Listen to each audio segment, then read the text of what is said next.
They say that trust is the foundation of any marriage, but sometimes that foundation is built on lies so carefully constructed that you don't realize you're living in a house of cards until it all comes crashing down.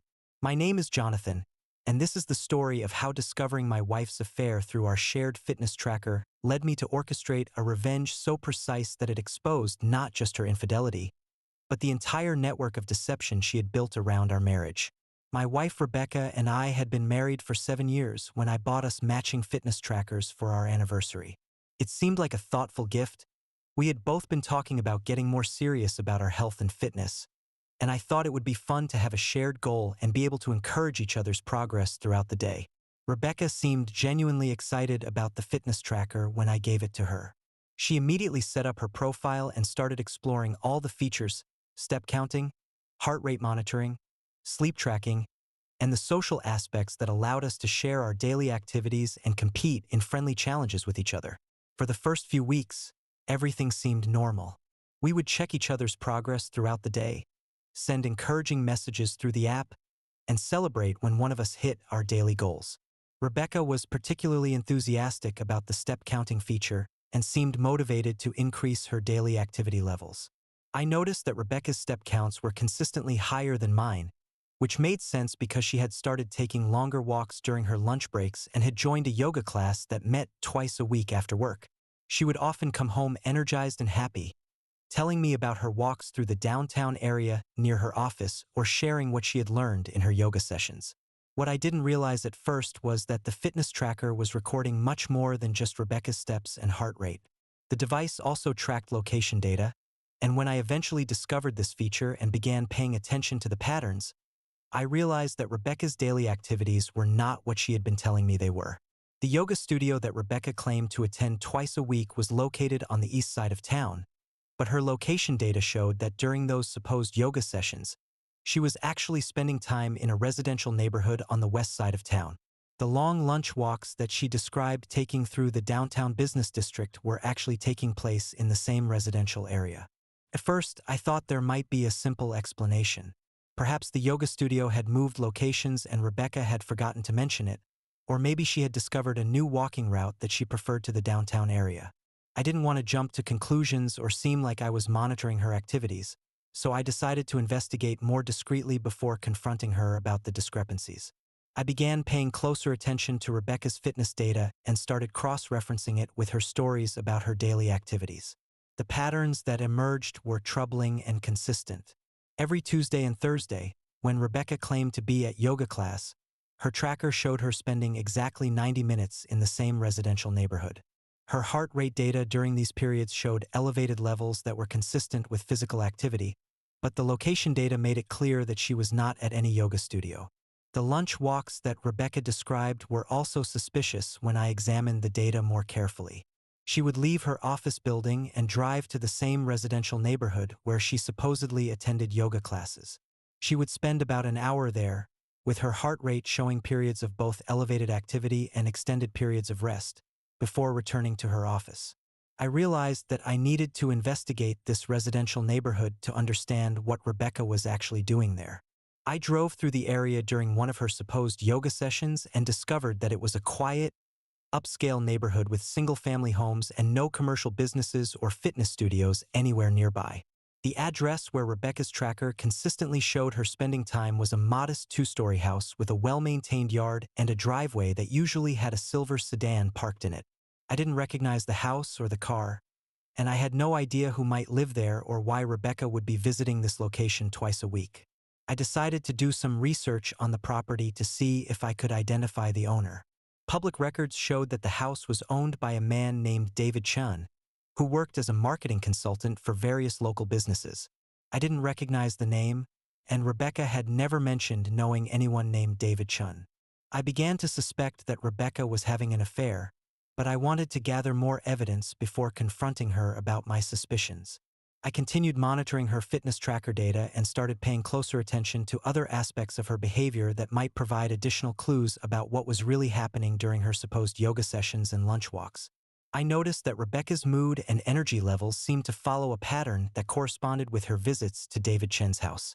On Tuesdays and Thursdays, she would come home from work seeming particularly happy and relaxed, often suggesting that we order takeout for dinner or watch a movie together. She seemed more affectionate and attentive on these days, which I now realize was probably guilt-driven behavior designed to compensate for her deception. Rebecca also began making small changes to her appearance and wardrobe that seemed designed to make her more attractive. She started wearing more makeup to work, bought new clothes that were more form-fitting and stylish, and began paying more attention to her hair and skincare routine. When I complimented these changes, she would attribute them to feeling more confident and energetic because of her new fitness routine. The most telling evidence came when I started paying attention to Rebecca's phone usage patterns. She had always been relatively casual about her phone, often leaving it on the kitchen counter or coffee table when she was home. But I noticed that she had become more protective of her device, keeping it with her at all times and positioning it face down when she set it down. Rebecca also started receiving more text messages and phone calls, but she would often step into another room to respond to them or would wait until I was distracted before checking her messages. When I asked about the increased communication, she would explain that her yoga instructor had created a group chat for class members to share tips and encouragement, or that her coworkers had been more active in their group messaging lately. I decided to test Rebecca's honesty by asking specific questions about her yoga classes and her lunch walks. I would ask about what poses they had practiced in class, whether she had made friends with any of the other students, or what interesting things she had seen during her downtown walks. Rebecca's answers were always vague and generic, lacking the specific details that someone would naturally remember from regular activities they genuinely enjoyed. When I suggested that I might join her for a yoga class or meet her for lunch so we could walk together, Rebecca would always find reasons why that wouldn't work. The yoga studio was supposedly very small and didn't allow drop-in visitors, or her lunch schedule was too unpredictable to coordinate with mine. She always had plausible explanations, but the pattern of deflection was becoming obvious. The breaking point came when I decided to drive by David Chen's house during one of Rebecca's supposed yoga sessions. I parked across the street and waited to see if Rebecca's car would appear. Sure enough, at exactly the time when her fitness tracker showed her arriving at the location, Rebecca's car pulled into David Chen's driveway. I watched as Rebecca got out of her car and walked to the front door of the house. She didn't knock or ring the doorbell. She used a key to let herself in. This was not a casual visit or a professional appointment. Rebecca had a key to this man's house, which meant their relationship was intimate and ongoing. I sat in my car for the next hour and a half, watching the house and processing the reality of what I had discovered. My wife of 7 years was having an affair with a man I had never heard of, and she had been lying to me about her activities for months. The fitness tracker that I had given her as a thoughtful anniversary gift had inadvertently provided me with detailed evidence of her infidelity. When Rebecca's fitness tracker showed her leaving the location, I drove away before she could see my car. I needed time to process what I had learned and decide how to handle the situation. I was angry and hurt, but I was also determined to gather more evidence and understand the full scope of Rebecca's deception before confronting her. Over the next few weeks, I continued monitoring Rebecca's activities through her fitness tracker while maintaining the pretense that everything was normal in our marriage. I documented every visit to David Chen's house, noting the consistent pattern of Tuesday and Thursday visits that lasted exactly 90 minutes each time. I also began investigating David Chen more thoroughly to understand who he was and how he might have met Rebecca. Through social media and professional networking sites, I learned that David was divorced, had no children, and ran a small marketing consulting business from his home office. He appeared to be successful and well-regarded in his field, but I couldn't find any obvious connection between his work and Rebecca's job at a financial services company. I eventually discovered the connection when I found David Chen's business profile on a professional networking site that showed he had done marketing consulting work for Rebecca's company about 8 months earlier. The timeline matched perfectly with when Rebecca had first started talking about wanting to get more serious about fitness and health, which I now realized had been the cover story for beginning her affair. Rebecca and David had likely met during his consulting project at her company, and their professional relationship had evolved into a personal one. The supposed yoga classes and lunch walks had been elaborate lies designed to create regular opportunities for them to spend time together without arousing my suspicion. I realized that Rebecca's deception was not just about the affair itself, but about the systematic way she had constructed lies to cover her activities. She had created an entire fictional narrative about her fitness journey, complete with detailed stories about yoga classes, walking routes, and health goals, all designed to explain away the time she was actually spending with David Chun. I decided that Rebecca needed to face consequences for her infidelity and deception, but I wanted my approach to be strategic and comprehensive. I didn't want to simply confront her about the affair and demand explanations. Instead, I wanted to expose her lies in a way that would demonstrate the full extent of her deception and manipulation. The plan I developed was designed to use Rebecca's own fitness tracker data against her, revealing the truth about her activities in a way that would be undeniable and devastating. I wanted her to understand that her carefully constructed lies had been exposed by the very device that I had given her as a symbol of our shared commitment to health and honesty. Phase 1 involved gathering comprehensive evidence of Rebecca's deception using her fitness tracker data, location records, and timeline documentation. I created a detailed log of every supposed yoga session and lunch walk, showing the discrepancies between her claimed activities and her actual locations. I also gathered evidence of David Chen's identity and his connection to Rebecca's workplace, demonstrating that their relationship had begun during his consulting project and had continued long after his professional work with her company had ended. Phase 2 involved documenting Rebecca's lies and inconsistencies in her stories about her fitness activities. I had been keeping notes on her descriptions of yoga classes and walking routes, and I wanted to show how her stories had been vague, contradictory, and impossible to verify. Phase 3 involved exposing the affair to the people who mattered most in our lives, our families, close friends, and Rebecca's coworkers who had been unknowingly supporting her deception by believing her lies about her fitness journey. Phase 4 was more personal and involved confronting Rebecca with the evidence in a way that would force her to acknowledge the full scope of her deception and manipulation. I wanted her to understand that her lies had been systematic and calculated, not just impulsive mistakes or moments of weakness. The final phase involved the practical consequences of Rebecca's infidelity, divorce proceedings, division of assets, and the end of our marriage. I wanted to ensure that Rebecca faced appropriate consequences for her betrayal while protecting my own interests in the dissolution of our relationship. The confrontation happened on a Thursday evening in October, exactly 6 months after I had first noticed the discrepancies in Rebecca's fitness tracker data. She had just returned from another supposed yoga session, and she was in her usual post-affair mood of artificial happiness and affection. Instead of responding to her cheerful greeting and questions about my day, I presented Rebecca with a comprehensive report of her fitness tracker data, complete with maps showing her actual locations during her supposed yoga sessions and lunch walks. The evidence was overwhelming and undeniable. Rebecca's reaction was initially one of shock and panic as she realized that her carefully constructed lies had been exposed.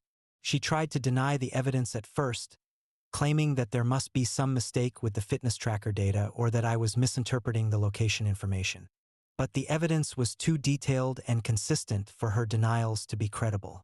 I had months of data showing her regular visits to David Chen's house, and I had photographs of her car in his driveway during times when she claimed to be at yoga class. There was no way to explain away the systematic pattern of deception. When Rebecca realized that denial wasn't working, she changed tactics and tried to minimize the significance of her affair. She claimed that her relationship with David was primarily emotional and that she had been struggling with feelings of loneliness and disconnection in our marriage. She suggested that the affair was a symptom of problems in our relationship rather than a betrayal of our marriage vows. But I was not interested in Rebecca's attempts to justify or rationalize her infidelity. The issue was not whether our marriage had problems, but whether she had chosen to address those problems through honest communication or through lies and deception. She had chosen deception, and she needed to face the consequences of that choice. That evening, I also shared the evidence of Rebecca's affair with our families and close friends, showing them the fitness tracker data and explaining how she had been systematically lying about her activities for months. I wanted them to understand that Rebecca's infidelity was not an impulsive mistake, but a calculated campaign of deception. The reaction from our families and friends was shock and disappointment as they realized how Rebecca had been manipulating them and using their support and encouragement for her supposed fitness journey to cover her affair. Many of them felt betrayed and used, understanding that Rebecca had been exploiting their trust to maintain her deception. The legal and practical consequences for Rebecca were swift and comprehensive. I filed for divorce immediately, citing her adultery and systematic deception as grounds for the dissolution of our marriage. The fitness tracker data provided clear evidence of her infidelity, making it impossible for her to contest the divorce or claim that the marriage had ended for other reasons. Rebecca was also forced to face the professional consequences of her affair when I shared the evidence with her employer, showing how she had been using company time and resources to conduct her personal relationship with David Chun. Her company took a dim view of employees who used work hours for personal affairs, especially when those affairs involved former consultants who had access to confidential company information. Most importantly, Rebecca was forced to confront the reality that her systematic lies and deception had destroyed not just our marriage, but her relationships with family and friends who had trusted and supported her. People understood that she was capable of sophisticated manipulation and that she was willing to exploit their care and concern to cover her own selfish behavior. The most satisfying aspect of Rebecca's exposure was watching her realize that the fitness tracker I had given her as an anniversary gift had been the instrument of her downfall. The device that was supposed to help us share our health and fitness goals had instead provided detailed evidence of her infidelity and deception.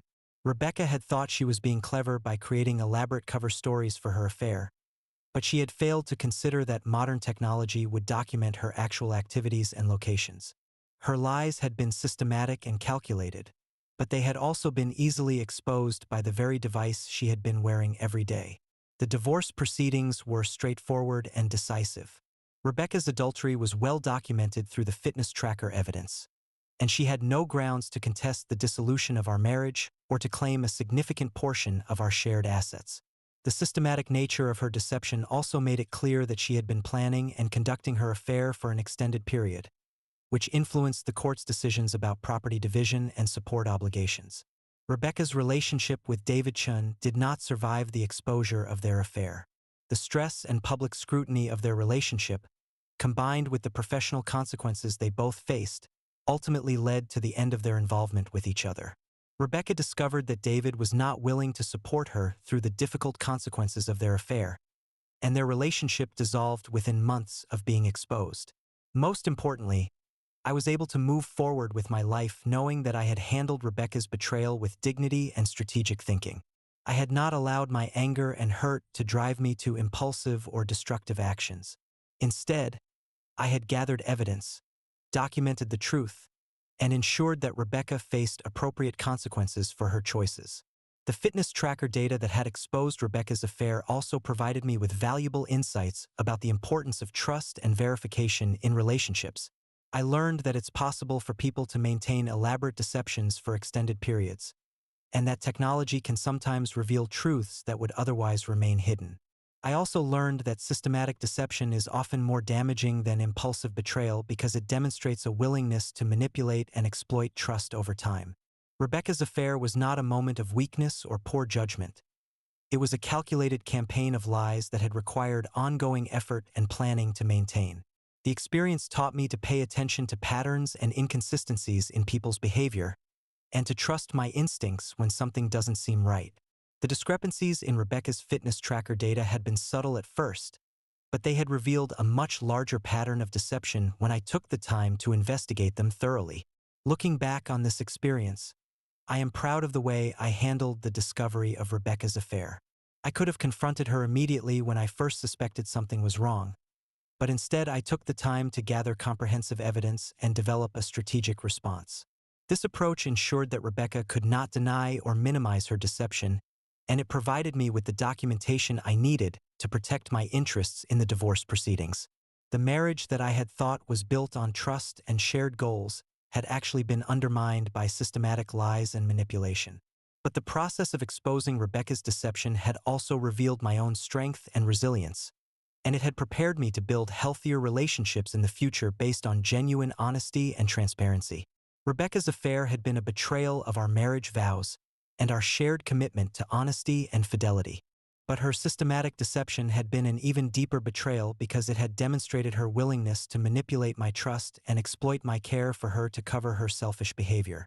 The revenge I orchestrated against Rebecca was comprehensive and devastating, but it was also justified and necessary to expose the truth and ensure that she faced appropriate consequences for her choices. Rebecca had chosen to build her affair on a foundation of lies and manipulation, and she had to face the full consequences of that decision. The fitness tracker that had been intended as a symbol of our shared commitment to health and wellness had instead become the instrument that exposed Rebecca's infidelity and brought our marriage to an end. The irony was not lost on me that the device meant to bring us closer together had actually revealed how far apart we had grown. In the end, Rebecca's systematic deception had achieved the opposite of what she had intended. Instead of allowing her to maintain both her marriage and her affair, her lies had ultimately cost her both relationships and had damaged her reputation and professional standing as well. The most important outcome of this entire experience was that I was able to reclaim my life and my future from Rebecca's web of lies and manipulation. I was no longer living in a relationship built on deception, and I was free to build a new life based on honesty, integrity, and genuine connection with people who shared my values. Our divorce became final within a year of my discovery of Rebecca's affair, and I was able to move forward knowing that I had handled the situation with dignity and strategic thinking. I had not allowed Rebecca's betrayal to destroy my own character or values, and I had ensured that the truth was revealed and justice was served. The fitness tracker data that had exposed Rebecca's affair served as a reminder that truth has a way of revealing itself, even when people go to great lengths to hide it. Rebecca's elaborate lies and careful planning had ultimately been no match for the objective documentation provided by modern technology.